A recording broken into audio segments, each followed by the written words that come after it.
my mamy takiego rudego w szkole, nie? I mu szafka spadła. Kończ, Wej. wyłączaj go. Dobra, zaraz. Wyłączaj go. Zaraz. No dobrze, ale chwila. Skończę. Janusz. Rudy się wkurwił. Bubu, drubu.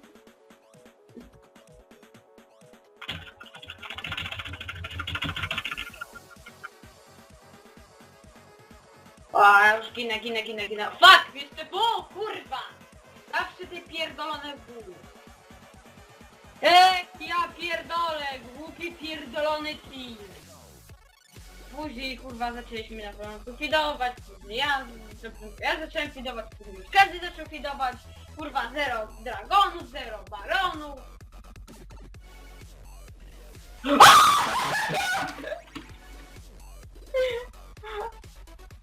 Jest.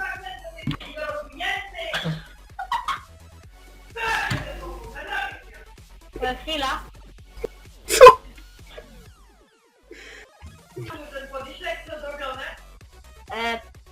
No właśnie przepisuję.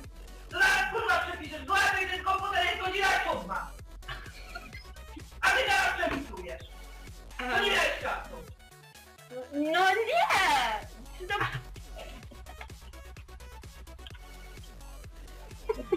Tu gram w CESa. Mama. Nice, wygraliśmy właśnie drugą rundę, rozumiesz?